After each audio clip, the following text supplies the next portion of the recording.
കായലിലേക്ക് മാലിന്യം തള്ളിയതിന് ഗായകൻ MG ശ്രീകുമാറിന് പിഴ. കൊച്ചി മുളവുകാട് പഞ്ചായത്താണ് 25,000 രൂപ പിഴ വിധിച്ചത്. MG ശ്രീകുമാർ പണമടച്ച് പിഴയൊടുക്കി. വീട്ടിൽ നിന്ന് മാലിന്യം കായലിലേക്ക് തള്ളുന്ന ദൃശ്യങ്ങൾ ഇൻസ്റ്റാഗ്രാമിൽ പ്രചരിച്ചിരുന്നു. വിവരങ്ങളുമായി കൊച്ചിയിൽ നിന്ന് സഹിൻ ആന്റണിയാണ് നമുക്കൊപ്പം ചേരുന്നത്. MG ശ്രീകുമാറിന്റെ വീട്ടിൽ നിന്നും ആരാണ് മാലിന്യം വിട്ടതെന്ന് ഇതുവരെ കണ്ടെത്താൻ കഴിഞ്ഞിട്ടില്ല. MG ശ്രീകുമാറിന്റെ വീടെന്ന് പറയുന്നത് മുളവുകാട് പഞ്ചായത്തിന് കീഴിലാണ്. വെള്ളത്താൽ ചുറ്റപ്പെട്ട ഒരു സ്ഥലം കൂടിയാണിത്.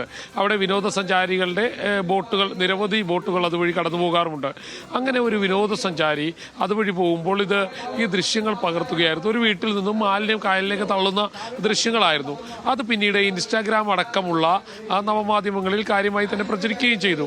പക്ഷേ ഇത് പ്രചരിച്ചതിന് ശേഷം മന്ത്രി MP രാജേഷ് അടക്കമുള്ളവർ ഇതിനെക്കുറിച്ച് അന്വേഷണം പ്രഖ്യാപിക്കുകയും ഒപ്പം തന്നെ ഈ അന്വേഷണം പ്രഖ്യാപിച്ചതിനൊടുവിൽ ഇത് എവിടെ നിന്നാണ് ഇത്തരത്തിൽ പ്രചരിച്ചിരിക്കുന്നത് എന്നുള്ളത് പരിശോധന നടത്തി ഒടുവിലാണ് മനസ്സിലാകുന്നത്.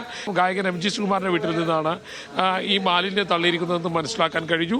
അതിൻ്റെ അടിസ്ഥാനത്തിൽ തന്നെ പരിശോധന നടത്തുകയും പിന്നീട് 25,000 രൂപ പിഴ വിധിക്കുകയും ചെയ്തു. ഈ പിഴ MG ശ്രീകുമാർ അടക്കുകയും ചെയ്തിട്ടുണ്ട്. എന്തായാലും കായലിലേക്ക് മാലിന്യം തള്ളുന്നത് ഗുരുതരമായ തെറ്റായിട്ട് തന്നെയാണ് ഈ പഞ്ചായത്തുകൾ കാണുന്നത്. ഇതിൻ്റെ അടിസ്ഥാനത്തിൽ തന്നെയാണ് MG ശ്രീകുമാറിനെ കൊണ്ട് ഈ പണം അടപ്പിച്ചിരിക്കുന്നത്.